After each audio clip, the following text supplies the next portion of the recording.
And that sound marks the beginning of another missile for the masses. This is the Chaplain's Motor Pod. This is missile number 39. This is the podcast where I talk about what's going on in my world of G.I. Joe, things I'm collecting, reading, watching, or just what's going on.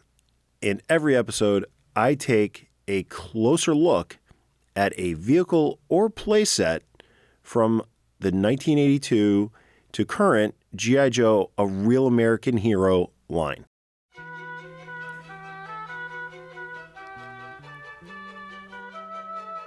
Since the last missile, I haven't really gotten much in. It's been more of a reevaluation time here at the motor pool. And it's been mostly just evaluating what my goals for the collection are, like I do every year. And as things get more crowded, it's always, what should I keep? What should I not keep? But that hasn't stopped me from getting anything. I forgot to mention on Missile 38, I did get my Skeledrones from the RoboSkull Kickstarter. And I just got the one package of 3. I did debate buying another package or 2 because at $15, that's a reasonable price. And had a little fun with those. Really cool little guys. They mesh well with the modern era G.I. Joes. They're made by Marauder Gunrunners for the RoboSkull. And, you know, they had a little fun. They terrorized and our elf on the shelf. And just overall, they're just neat little Skeledrones. Over on eBay, I finally made the leap. I pulled the trigger.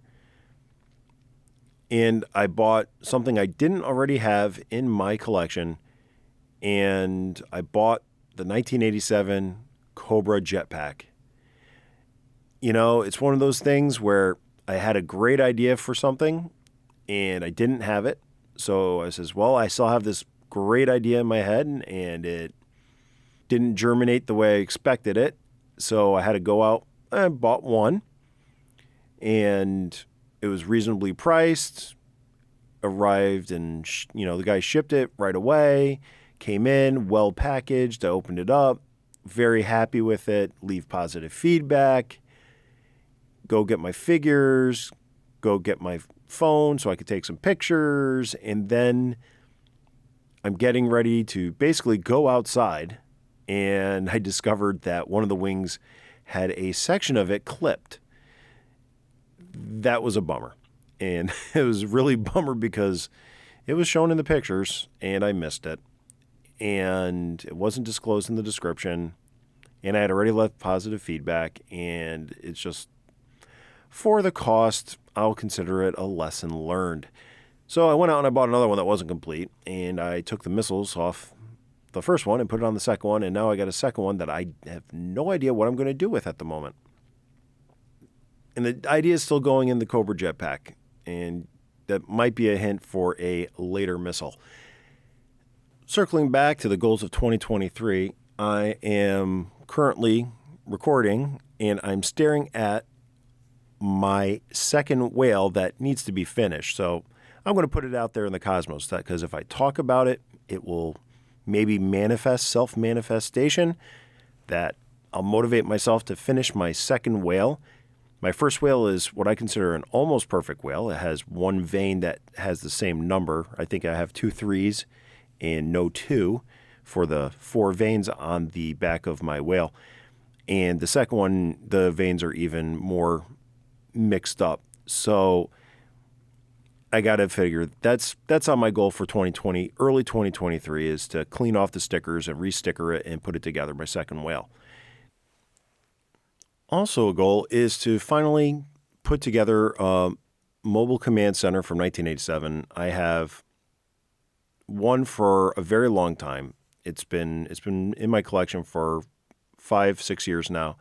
And last year I did pick up one on Facebook Marketplace for parts. It's nowhere near as complete, but it had a couple things that I needed. I hope, because I haven't started on this project. And the mobile command center is something that is a vehicle that I do have some memories of, not many, but it's there. That's the other big one for 2023 for me to collect or fix and be able to, elucidate about. It is, the tackle box.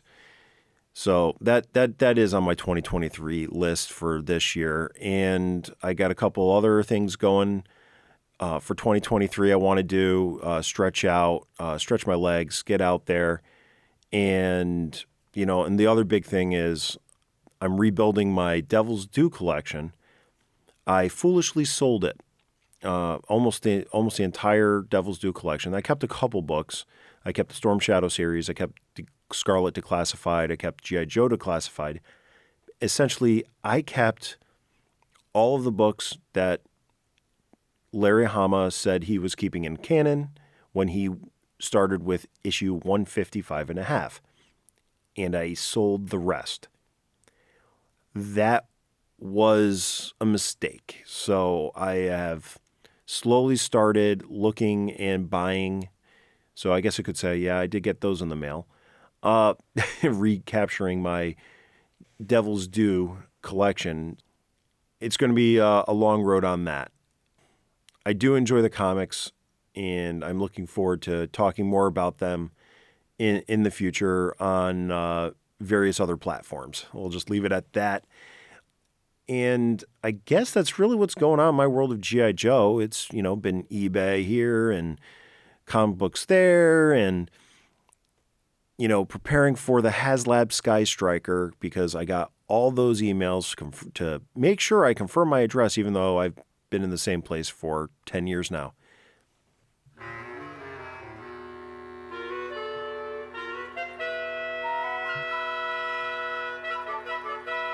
And the vehicle spotlight this missile is Darklon's Evader. And the Evader is a cycle-like vehicle, and we'll get more to that. It was part of the 1989 Iron Grenadier line. The Vader came with the driver Darklon, and Darklon is notable because he is Destro's cousin. And according to the file card, he is the distant cousin of the Destro clan and the last of a long line of privateers, mercenaries, and investment bankers. He has a cast iron castle in the Alps. So that's pretty interesting. It's a cast iron castle. So it's, tetanus is probably the biggest threat when you're inside the castle in siege. And that's basically where his base of operations for hiring out his mercenaries. In the quote on the file card, it reads, "Completely unhindered by ideology or ethics, Darklon is motivated purely by greed. His telephone solicitors have been known to drum up business for his mercenary army by offering reasonable hourly rates and cash rebates." Being that this was written in 1989, that quote makes me think of the old 1-900 numbers to dial up, in the reasonable hourly rates, or those were probably minute by minute. I wouldn't know. I never dialed one. Darklon is a character that really only has been illustrated in the G.I. Joe comic books. He hasn't made any appearances that I could find in the cartoon series or the live-action movies. So the most we've really gotten from him is his appearance in the Marvel comics, the IDW comics, and I even believe a little bit in the Devil's Due. It's been a while since I've read those. But he was allegedly blown up in the last third of the Marvel run. I want to say about issue 146, right before Star Brigade. And he did manage to make a comeback in the storyline where Larry Hama had to completely retcon the death of Sneak Peek. So Sneak Peek was killed off, and it's funny. It's the many degrees of Sneak Peek here over on the Chaplain's Assistant's Motorpod. So Sneak Peek went into Darklonia to spy on Darklon. And there's a whole storyline about that, and this is about issue 169 through into the later 100s of the IDW run. And then, spoiler alert, Sneak Peek dies in like issue 244. I'm sorry, Sneak Peek.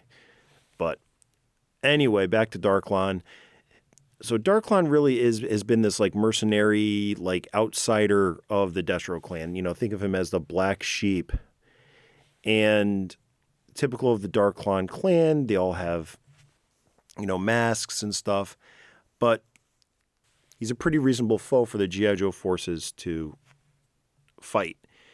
The other thing about Darklon is Larry Hama used him as the weapons dealer for the Python Patrol, the Pythonizing process. That was another way to introduce new toy lines and stuff for 1989, but also it gives him a little bit of an army that's separate from the Iron Grenadiers and just gives him that ability to be another faction, another ne'er-do-well for the G.I. Joe team to fight against. He's versatile. He can join up with his cousin Destro when they're on speaking terms, or, he can just do it his own and sell weapons to everybody in Valkukukland and all that. I like Darklon as a character. And Darklon was also featured in the Volume 7 of Creating G.I. Joe by Dan Klingensmith. And one thing I do like about the Creating G.I. Joe books, or Creating Joe, I think Volume 7, as I'm looking at it right now, it was one of the first to be officially licensed by Hasbro. These are great reference books. I like looking at the germination of an idea all the way through the execution. Darklon was penned by Mark Pennington. In the book, they reference that Darklon was potentially going to be called Warlord in the presentation artwork by Dave Dorman. In like the background, it's like almost, I don't want to say a watermark, but you can see it say Destro's Warlord. Darklon does come with a weapon, and I'll talk about that. It's like a mini Gatling gun, and there's like a little air tank attached to the butt of the gun, and the air tank was inspired by paintball gun air tanks. There's a lot going on this gun. You have an upside, like I said, there's a stock on the back, but the stock is on the bottom of the pistol grip, which for me means that it will accentuate the recoil rather than, push the recoil back in your shoulder. It will pivot on your shoulder. You have that air tank, which has a hose that goes into the back of the body of the gun. And not sure what that's for, but, like I said, there's a lot going on. You have a scope, and if you look at the back of the gun, the hose actually obscures the eyepiece. You have the frame of the gun, and it looks kind of like a pump-action shotgun. But then when you get to the barrel, then you have the Gatling portion of the gun. So there's a lot going on. This is a gun for the G.I. Joe toy line for the person that doesn't take G.I. Joe seriously. Just have fun with it. Maybe that little paintball tank is a flamethrower. It's hard to make sense of this gun and talk about it. It's more of it's a fanciful fabrication for your imaginative play. We'll leave it at that. Darklon actually has really nice paint apps from the thing. His top half is molded in green. His bottom half is molded in red and orange for the boots. So his legs and waist are red plastic, boots are orange, and then, like I said, the top half is all green. He's got a glove on his right hand. He's got some armor down his right shoulder, and then which comes up to a little more, and some armor across his right breast to his back, held by a strap. There's no other strap that attaches to the left side, so I guess it's just hanging there.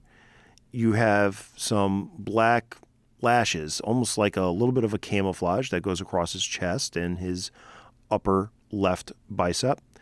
And his left wrist has a black little communicator's like gauntlet. So that could be for communications. It can be for, battlefield readiness. It could even be a remote detonator like in Predator. How can you talk about Darklon without talking about his mask? So he has this black mask with accentuated like breathing apparatus that flank his cheeks and chin on the bottom. It has 2 ports. It looks like almost like you'd plug in some air filters for filtering out the air, or, just for him to be able to communicate through. It's ridged on the front, so it looks almost a little bit like Dr. Fate's. If you look at the forehead, it looks a little bit like DC's Dr. Fate. But the one thing I do like about the figure with the mask is they felt the need. So they molded the head in green. They painted the mask black, but they left the eyelets open on the black, right? You have the green plastic underneath that, but then they put a bright red accent for the eyes inside the mask. So the eyes really pop on this. It's because you got that red surrounded by the green and then to the black mask. Not going to lie, like his gun, this is ridiculous, but it stands out. And in the right frame of mind, he could be menacing, aside from just being, Darklon. You move to his waist, and it's that red plastic. It has that same black stripy camouflage pattern. And his right leg has bullets in pockets all around, 3 pockets, one in the front, one in the back, one on the side. And then it goes down to his boot, where he has not 1, not 2, not 3, but 2, 3, 4, 5, 6, 7, 8, 9, 10, 11, 12, 13, 14. 14 little tiny grenades attached to his top of his right boot. He's not skipping leg day, folks, on that leg. I'd almost say that would make him, think about him walking, sound like stirrups, except the stirrups can explode. And he's not skipping leg day on his right leg. But what is he doing on his left leg? Well, the left leg is kind of plain, aside from a trench knife that is attached to the outside of his left boot, painted in green. The only other thing I could see remarkable about his left leg is a little bit of that black armor on his upper left thigh. So Darklon is just a character. He could be mean, he could be silly, he fits. He belongs to the G.I. Joe squad. He's one of those characters that isn't realistic. He's just one of the more science fiction-y aspects of G.I. Joe, and I embrace him because he's fun. I think he represents a lot of fun for a kid. He's not going to play well as an adult for a lot of adults. He's going to be he's not part of that magic era of 82 to 86, 87. He's definitely the start of the more science fiction-y aspects in the later G.I. Joe line, which probably could be said was all heralded by 1987's Battle Force 2000.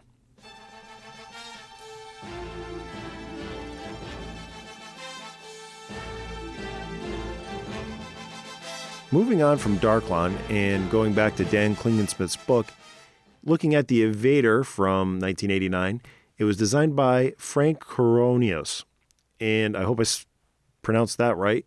He was the senior product designer, and he was inspired by his parakeet's bird feeder.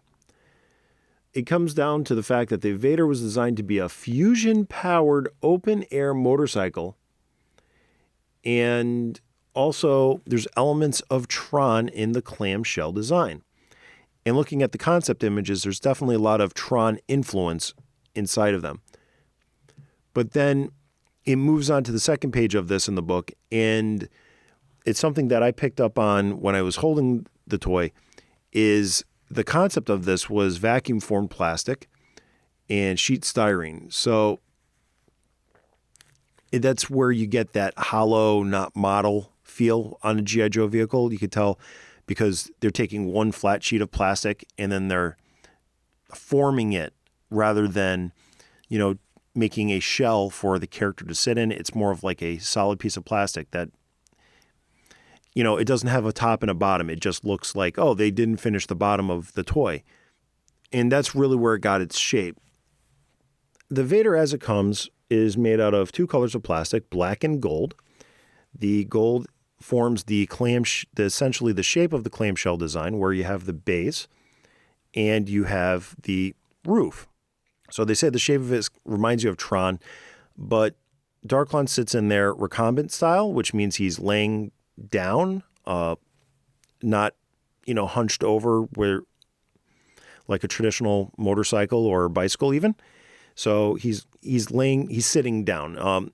To me, it reminds me more of Akira than it does anything else. The other thing too that's interesting when he's sitting in the Vader is there's no hand controls for him to steer this with. There's buttons and a little detail on each side of him, but there's no joysticks for him to grab on either side. There's no joystick coming out of the center.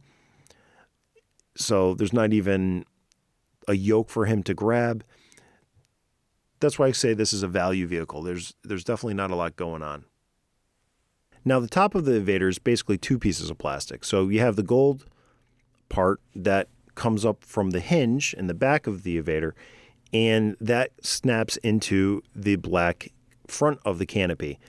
And on top of that, there are 2 missiles on a turret. The easily lost portions of the Vader are the missiles, for obvious reasons, and then also the guns on the side, because they're supposed to be removable.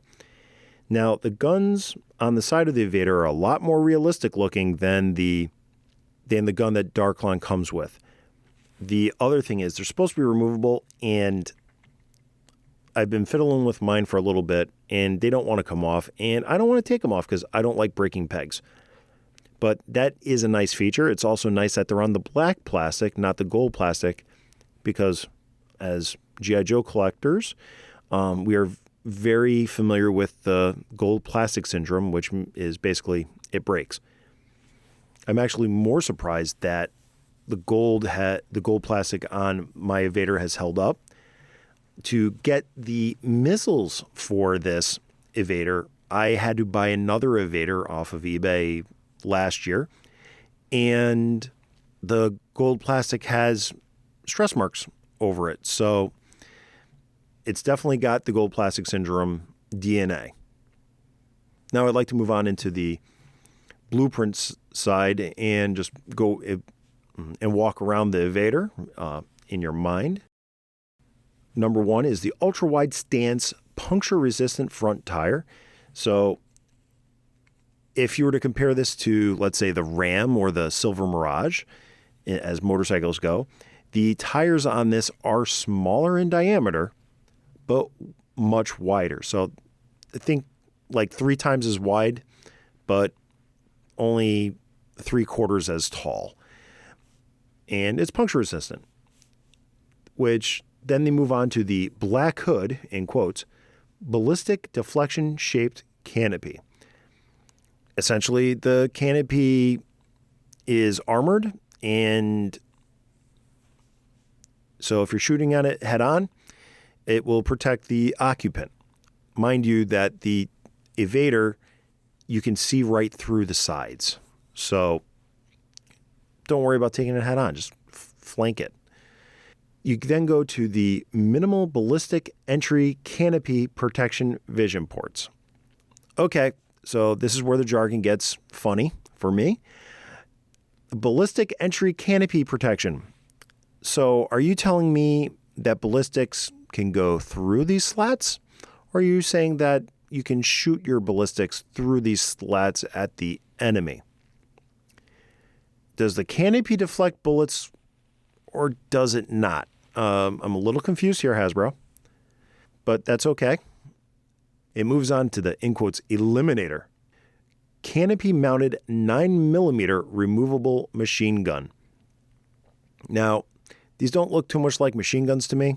I'd like a nice belt fed for that, or even at least a magazine.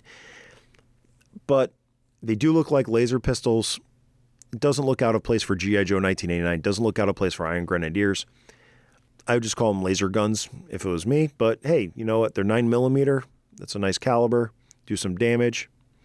And it's nice that after the Gatling gun of Darklon runs out of ammo, he can just take one of these off if you could peel it off. A lot of quotes in this one. Number 5, in quotes, Pursuer. Roof-mounted terminal homing Stinger-type missile. So there's 2 of these on a turret at the very top of the Evader. They're nice missiles. They're pretty big. I don't know why I would say that you'd lose them, other than the fact that when you buy it, there's somewhere in a bin of extra parts probably somewhere. So they're nice missiles. I like them. Throw missiles on everything G.I. Joe. That's what they did. They did that from the beginning. So props to that. And a little thing on the whole quotes thing, I just came across my head. So remember how Darklon was, Destro's little brother, and he's a military salesman. So that's his branding. You're going to get this Eliminator canopy. You're going to get this Pursuer Stinger-type missile. You're going to get this Black Hood ballistic deflection-shaped canopy. So he's a marketing genius. Forget every criticism I've already said in this episode.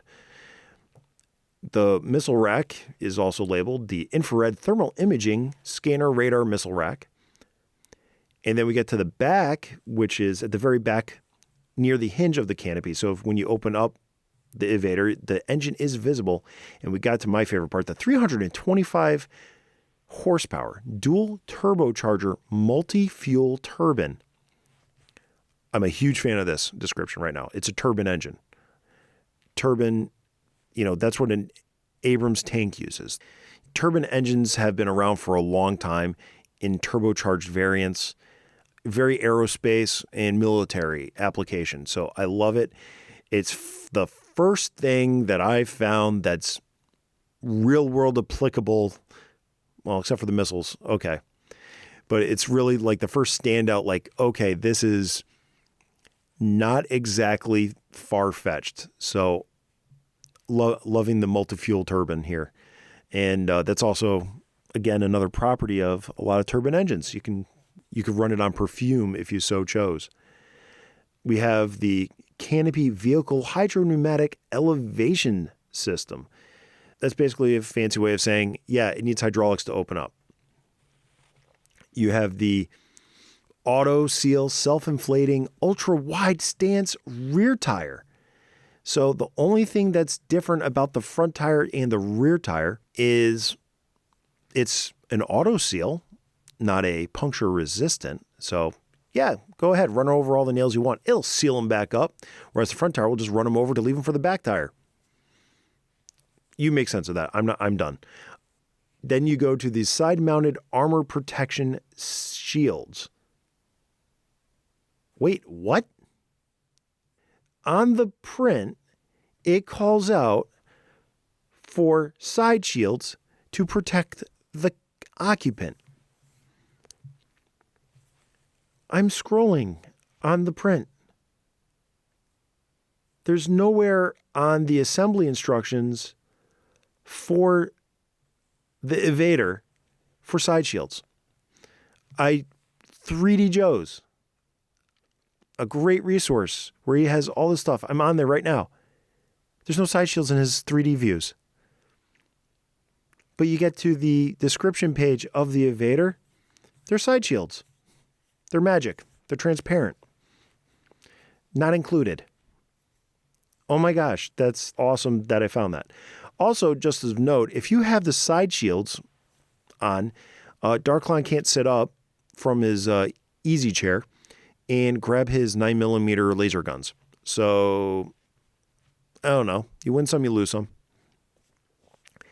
And then finally, number 11, the reconditioned, customized Bioform Evader command seat. And that's, like I said, that's the recumbent easy chair that Darklon sits in.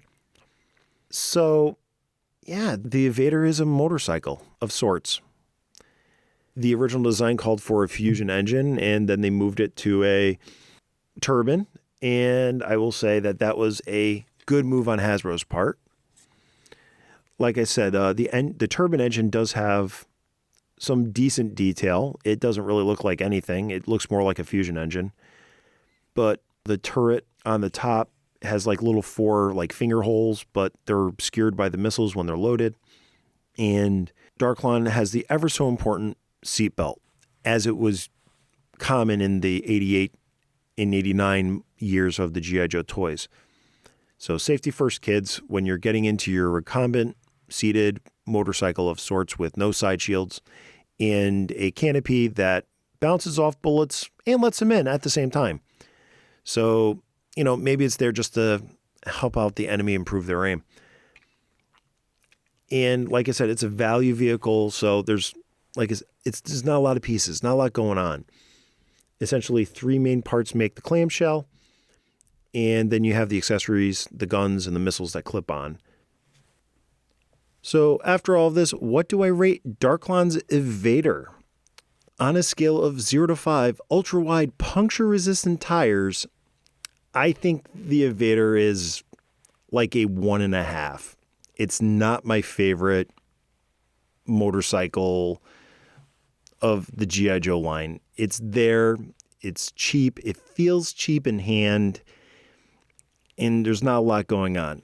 Darklon, he gets a 3.5. And because the Evader comes with Darklon, that's why it gets that extra half point. I have one for my collection because that's kind of what I'm doing with my collection. I really want to have kind of a complete G.I. Joe line from 82 to somewhere in the 90s. And that's why I have it. It's not going to get much use. Darklon can be better used as an individual character than as a vehicle driver. And in a battle, I can just see somebody just getting hurt driving around in the Evader. That wraps up another missile for the masses. This has been the 39th missile of the Chaplain Sisters Motor Pod. I have been your host, Gary. Thank you for listening. And while you're at it on that podcatcher of yours, don't forget to like, subscribe, rate, review, comment on the podcast. It only helps grow and improve this podcast. Other ways to reach out for feedback, you can find the Chaplain Assistants Motor Pod on Twitter, Instagram, Facebook, YouTube at Chaplain Joe Pod. And also you could send an email, chaplainjoepod@gmail.com. The Chaplain Sisters Motor Pod is the strange, but not estranged, nerdy little brother of the pint, a pop culture podcast. Darklon's pointing something weird at me to say that. With all of that out of the way, one final missile for the masses: be decent to each other.